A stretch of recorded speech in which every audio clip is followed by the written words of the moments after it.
아까 말씀하신 대로 노란봉투법하고 방송사법 이제 통과를 시켰는데 여기에 대해서 지금 국민의힘에서는 이제 뭐 대통령 거부권을 또 촉구를 하고 있죠. 네네네. 그 가능성은 어떻게 보십니까? 거의 100% 아닐까 싶은데요. 100%? 노란봉투법에 대해서는 뭐 정부 차원에서도 여러 번 부정적인 입장을 밝혔고 방송법은 저렇게 열심히 방송장악하고 있는데 그걸 받아들이겠습니까? 또 거부권을 행사하면 네. 그 다음 수순이 이제 민주당으로서 또 좀 답답해지는 거잖아요. 그렇죠. 200석 있어야 되거든요. 그러니까요. 200석을 사실 확보하는 건 참 힘들죠. 200석을 확보하는 건 되게 어렵죠. 근데 뭐 총선 뭐 열심히 근데 참 이런 게 문제인 것 같아요. 그럼 미국도 비슷한 게 있죠. 대통령 거부권이라는 게. 제가 알기로 있는 걸로 알고 있는데요. 예. 근데 이제 뭐 이 요건이 우리하고 뭐 이렇게 이 정도까지 의석수 뭐 이런 걸 따지는 건지 저도 정확히 좀 봐야 될 것 같은데 하여튼 대통령 거부권은 있긴 있는 것 같은데 이게 참 뭐 진짜 보편적인 국민 입장에서 좀 꼭 필요한 법인데 네. 이렇게 그냥 한 사람이 물론 이제 뭐 행정부 수반이긴 하지만 이렇게 틀어버리면 국회에서도 어떻게 방법이 없다. 이거 참 그렇죠. 문제인 것 같습니다. 이건. 제가 이제 다른 데 나가서 인터뷰하거나 할 때 꼭 드리는 말씀이 네. 그 노란봉투법 관련돼서 방송법은 뭐 다들 아시니까 그 좀 공영 방송사들의 지배 구조를 좀 중립화시키겠다는 거 아닙니까? 네, 사실 우리 정부 때 좀 했었으면 참 좋았을 뻔했는데 우리 정부 때 그러니까요. 좀 아쉽죠. 그 하여튼 근데 노란봉투법 같은 경우에는 법원이 그 국회에 보낸 의견서가 있어요. 그러니까 모든 법에 대해서 네. 좀 국회가 이제 법원이 이제 의견을 내는데 그 의견을 8장짜리 이제 의견서가 있는데 한번 보시면 반대할 이유가 없어요. 그러니까 우리 나라의 법원이 굉장히 진보적이거나 개혁적이지 않잖아요. 네. 아시다시피 보수적이라고 욕을 먹거나 평가를 받는 그런 곳인데 그냥 축적돼 온 형성돼 온 판례를 법제화한 것에 불과한 취지예요. 그래서 이게 뭐 굉장히 뻥하고 나타나서 기존의 질서를 다 흐트러뜨려 버리는 그런 악법이다라는 식으로 저쪽에서 얘기하는데 전혀 그렇지 않다는 거죠. 오히려 그동안 쭉 지속되어 왔던 그리고 느리지만 꾸준히 축적되어 왔던 노동 환경의 변화와 근로 환경의 변화, 노동 환경의 변화와 그걸 둘러싼 어떤 법제의 변화, 판단의 변화 이런 것들이 담겨 있는 법이에요. 법원도 그러니까 그렇게 공감하는 거예요, 그죠? 법원은 그러니까 자기네들이 형성해왔던 그 판례의 취지대로 만들어진 법이다 이런 얘기를 하는 거죠. 네. 하여간 뭐 부디 좀 국민을 생각해서 좀 현명한 판단을 하면 좋겠습니다. 자, 그다음에 3대 국정조사 또 요구를 하고 있는데 합쳐서 5대예요. 5대. 아 그런가요? 다 하면? 네. 지금 오송 참사 그다음에 뭐 언론 장악 관련 있고 해병대 수사 관련 있고 이미 내 있는 게 있죠. 감사원에 대한 거고 서울 양평간 고속도로. 그건 6월 7월에 이미 제출돼 있어요. 됐고. 자, 지금 그러면 이 세 가지는 어떻게 뭐 잘 진행이 될 것 같습니까? 아니요. 의장님이 진짜 중요한 부분이에요. 국정조사는 국회법 보시면 아시겠지만 한 100명 정도가 의견서를 내면 하게 돼 있어요. 근데 뭐 또 국회의장님이 또 의장님이 이제 그걸 받아서 진행을 시켜 주셔야죠. 그러니까 근데 뭐 좀 생각이 다른 뭐가 좀 기미가 보이나요? 6월 7월에 이미 저희 하나씩 내놨다니까요. 그거 지금 어떻게 돼가고 있습니까? 그래서 저도 얼마 전에 이제 발언하면서 의장님한테 계속 얘기를 했고 이제 앞으로도 좀 의장님께 좀 세게 얘기를 해야죠. 되게 이제 그런 분들이 국회의장에 가시는 것 같아요. 하여튼 뭐 열심히 의장님을 설득도 하고 압박도 하고 아니 뭐 강하게 칭찬도 해드리고 강하게 압박해야죠. 앞에서 울기도 하고. 아니 어떤 정당이 이걸 반드시 밀어붙이고 이건 꼭 필요한 일이다라고 생각한다면 이건 근데 국회법으로도 이렇게 하시면 안 돼요. 국회법 차원에서도. 그러니까 지금 의장은 전임 의장의 어떤 그런 과오를 생각해서라도 잘해야죠. 네, 뭐 네. 잘 하실 수 있도록 저희들이 열심히 또 얘기하겠습니다. 예. 자 그리고 이제 12월이 되면 12월 22일인가요? 김건희 기한이고요. 특검. 예, 기한. 그때가 이제 일단 10월, 기한이죠. 10월 24일부터 이제 부의 간주가 돼 있는 상태예요. 예. 그래서 최장 이제 240일이 그 도가는 그 시점이죠. 그러니까 본회의에서 60일이 시작되는 시점이 10월 24일이었어요. 예. 그러니까 그게 이제 끝나는 게 12월 22일. 22일. 예. 자 그러면 어쨌든 이제 상정을 요 국회 본회의에서 통과시킬 수 있는 게 이제 여건이 되는 거잖아요. 네. 김건희 빨리 특검법 50법 빨리 해야 50법 되는데 클럽. 왜 빨리 해야 되냐면 이제 그게 법이 이렇게 돼 있어요. 그 법정 기한을 다 채우면 네. 그 다음에 열리는 본회의에 상정되게 돼 있어요. 물론 이제 그 전에 기한을 채우기 전에도 이미 언제든지 부의할 수 있는 간주 상태가 됐으니까 더 빨리 올릴 수도 있는 거고요.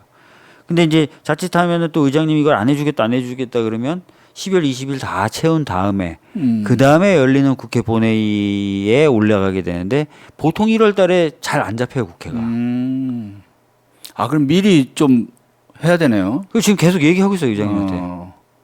예. 근데 그것도 또 우리 의장님께서 신중하게 그러시는가 보죠. 오늘 이거 본의 아니게 이게 지금 이 자리에 없는 분에게 자꾸 좀 하게 되는데. 하여튼 저희들이 계속 얘기하고 있고요. 예. 그렇습니다. 그것도 그런데 어쨌든 뭐 이제 민주당이 대차게 아마 밀어붙여야 될 것 같긴 한데 그것도 또 난간이 또 있죠. 그렇게 본회의 통과해도 또 대통령의 거부권이라는 특검법. 예. 그것도 그렇죠. 또 벽은 그것도 법이잖아요. 있죠. 예. 법은 다 거부권 있고요. 뭐 탄핵 이런 거는 거부권이 없으시고 뭐 이런 거죠. 예. 근데 김건희 특검법 50억 클럽 이 두 가지 중에 뭐 이제 일부에서는 대통령이 여론의 눈치를 보느라 아마 둘 중에 하나는 그래도 받지 않겠냐 이런 관측도 있는데 어떻게 보세요? 저는 약간 유사한 판단을 하고 있습니다. 그러면 김건희 특검법을 근데 무슨 법이라고 지금 이 자리에서 말씀드리는 건 별 의미가 없을 것 같고 오히려 저 혼란만 일으킬 수 있어서 저는 뭐 하여튼 저는 그렇게 판단하고 있습니다. 그 전술을 짤 때 거기에 그렇게 짜야 된다라고 지금 말씀을 원내 지도부한테나 당 지도부한테는 드리고 있죠. 국민들 여론조사를 보면 김건희 특검법에 대한 그 찬성이 좀 더 높게 나오는 거 그렇더라고요. 아닌가요? 그렇죠? 예, 그렇더라고요. 그럼 뭐 민주당도 아무래도 그런 부분을 좀 아니 저희는 두 개 다 통과시키는 거예요. 두 개 다 되면 뭐 일단 통과는 다 통과 다 시키고. 되는 거예요. 이거는 법상 아까 말씀드렸듯이 기한이 되면 빠르냐 늦느냐의 차이가 있지 상정되게 돼 있고 상정되면 법안이기 때문에 이건 과반이면 통과됩니다. 그러니까 이거는 뭐 이제 더 뭐 무슨 국민의힘하고 뭐 절충이나 타협이 없는 거죠. 할 필요 없죠. 무조건 상정되고 그걸 이제 의장님이 빨리 해주냐 늦게 해주냐 이 차이가 있는 거죠. 그렇기 때문에 뭐 둘 중에 민주당이 선택하고 이럴 필요 없습니다. 아니 이제 뭐 대응 방안은 이제 뭐 조금 차이는 있을 수는 있을 것 같고 거부권에 대해서는 저희 몫이 아니에요. 아까 말씀드렸듯이 필리를 하느냐 마느냐 좀 저쪽 영역입니다. 근데 저희가 이제 전술을 짤 때 어떤 분들은 여기에 포인트 맞춰서 이렇게 해야 된다라고 막 빌드업을 하시는 분들이 있잖아요. 시나리오를 짜시는 분들이 있잖아요. 그게 아닐 수도 있다. 뭐 이럴 수도 있다. 뭐 이런 얘기인 거죠. 하여간 연말에 이제 그 특검법 때문에 또 전국에 소용돌이 칠 것 같습니다. 통과되는 데까지는 문제가 없는데 거부권을 행사하느냐 마느냐 뭐 이런 부분이 있겠죠. 이제 본회 일정도 빨리 이제 거기 잘 맞춰서 잡아야지 또 원활하게 진행이 될 것 같은데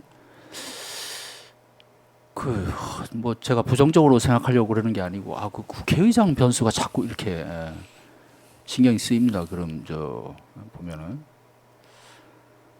자 마지막으로 이번에 이제 국정감사 활약이 크셨는데 국정감사 이렇게 쭉 하시면서 가장 인상적이었거나 뭐 이렇게 총평을 좀 해주시면 어떨까요? 일단 서울 양평간 고속도로 관련된 추가 의혹들을 네. 우리 국토위 의원님들이 열심히 해서 제기해 주셨어요. 남양 남한강 휴게소인가 지금 이름이 갑자기 헷갈리는데 그 휴게소부터 뭐 휴게소 얘기 문제 나왔죠. 예. 그걸 포함해서 이제 여러 가지 문제를 새롭게 또는 더 야각화시켜서 제기해 주셔서 국감 전과 후에 여론 지형이 좀 많이 달라졌어요. 그 부분이 있어서 그래서 저희들이 최우수 상임위로 국토위를 좀 뽑아서 드리기도 했죠. 협업도 워낙 잘 됐고 열심히 하셨고 그것도 기억이 남고요. 예. 그다음에 이제 그 교육위 같은 경우는 김승희 네. 의전 비서관 이젠 전 비서관이 됐는데 학폭 논란을 딱 했었죠. 그리고 행안위 같은 경우에는 국정원의 선관위 관련된 네. 보안 점검에서 남겼던 의문점들을 또 열어놔시켜서 저쪽이 뭔가 프레임을 만들려고 하는 걸 완전히 막아버렸죠. 저쪽은 이제 선거 부실 관리 이런 쪽으로 좀 해보려고 그러는데 오히려 국정원이 뭔가 의도가 있는 것 아니냐 이런 식의 프레임 전환이 그러니까요. 좀 그 됐었고. 관련 뉴스는 정말 무슨 나토깨비 같았어요. 그런 부분이 있었고 그 다음에 이제 환노위 같은 경우도 네. 그 중대재해 기업들 총수들을 막 이렇게 불렀는데 또 안 나오고 그래서 또 청문 계획서까지 의결해 가면서 열심히 이제 하셨던 부분. 이런 분들 저희가 다 이제 최우수 또는 우수 상임위원회로 과방위 같은 경우도 또 워낙 열심히 하셨고 해서 우수 상임위 맞네요. 예, 보상과 치하를 해드렸고 그 외에도 뭐 아시다시피 법사위에서는 이정섭 차장검사 의 문제 제기, 특활비 문제 이런 것들을 많이 국민의 관심으로 갖고 왔고 뭐 다들 열심히 하신 것 같아요. 제가 봤을 때는. 박 의원님은 제가 기억나는 거는 이제 해병대 사건 관련해서 그 포항지청 검사들이 포항지청 검사들이 9번 전화했다. 이것도 제가 그건 했던 거고. 어떤 의미가 있었던 거죠? 이 사건이 정상적으로 이첩되면 경찰로 가겠죠. 네. 근데 이제 경찰로 이첩되기 전부터 검사들이 계속 전화한다는 게 좀 이상하지 않으세요? 상당히 특이한 일이죠. 예. 그러니까요. 민간 검사들이 여기 또 군 검사들이 따로 있는데 전방위적으로 이 사건에 관여하려고 했었던 것 아닌가라는 의혹을 제기한 거고요. 뭔가 굉장히 관심도가 높은 윗분의 관심도가 높았던 사건이었다. 뭐 그런 부분인 거죠. 그 외에도 뭐 여러 가지 얘기 좀 많이 했는데요. 그 포항 검사들 건 관련해서 뭐 더 추가적으로 혹시 뭐 제보 들어온 거나 뭐 더 확보하신 내용은 없나요? 제보 들어온 것도 있고요. 예. 그 국감 때 이제 여러 가지 제약으로 다 이제 공개 못했던 부분들이 있는데요. 그거는 저희가 그래서 뭔가 국정조사 이런 것들을 하자고 계속 주장을 하면서 경우에 따라서 뭔가 좀 드러낼 건 좀 드러내고 해야 되겠죠. 예. 자, 알겠습니다. 예, 오늘도 이제 뭐 1시간이 다 됐는데 뭐 의원님 마지막으로 뭐 한 말씀 하실 거 있으면 하시고 끝내겠습니다. 예. 네, 뭐 하여튼 여러 가지 이제 굉장히 숙제가 많은 상태에서 그러니까요. 원내 지도부 바뀌었습니다. 처음에 바뀌었을 때는 노란봉투법하고 방송법만 처리를 해라. 그럼 너희들은 할 거 다 했다라는 말을 들었는데 그건 일단 처리했어요. 그다음에 이제 또 새로운 숙제들이 또 계속 또 나오고 있어서 그것들 하나씩 지금 해나가고 있는 상황이다라는 말씀을 드리겠고 원내 지도부가 좀 오래된 것 같이 느끼시겠지만 한 달 정도 됐습니다. 한 달 정도 됐고요. 한 달 사이에 저희가 막 그 강물을 건널 때 만들어진 다리로 건너는 게 아니라 다리를 만들면서 건너가고 있는 상황이에요. 원내 지도부를 꾸리자마자 운영이 국감을 하고 뭐 이런 식이에요. 그러니까 막 저희가 정상적으로 뭐 밥 한 번 같이 먹어본 적도 없으면서 운영이 국감을 하고 막 이런 식으로 막 가고 있는 상황이에요. 그러니까 많은 분들이 기대도 크시고 걱정도 크실 텐데 약간 그런 상황도 좀 이해해 주셨으면 좋겠다. 하여튼 그런 가운데 지금 해나가고 있다라는 말씀을 좀 드리겠고 또 아마 이 방송을 보실 분들이 관심 많이 가지고 계실 탄핵, 이동관 탄핵이나 검사 탄핵은 저희들이 여러 가지 어려운 과정 속에서 또 당의 의견이 분분한 가운데 의견을 모아서 의총까지 해가지고 결정을 했으니까 차질 없이 진행하도록 노력하겠다라는 말씀을 드리겠습니다. 그리고 그 외에도 뭐 예산도 쟁점이 많고 법안도 굉장히 쟁점들이 많고 해야 될 일이 많습니다. 그런 것들 꾸준하게 좀 잘 챙기면서 나갈 테니까요. 관심 가지고 봐주셨으면 좋겠습니다. 예. 예, 지금까지 민주당 박주민 의원님 모시고 전국에 대해서 얘기를 나눠봤습니다. 예, 박 의원님이 뭐 지금 바쁘신 가운데 열심히 지금 또 싸우고 또 뭐 챙기시고 하는데 많은 분들 좀 응원해 주시면 좋겠습니다. 오늘 조성식의 어퍼컷 여기서 마치겠습니다. 감사합니다.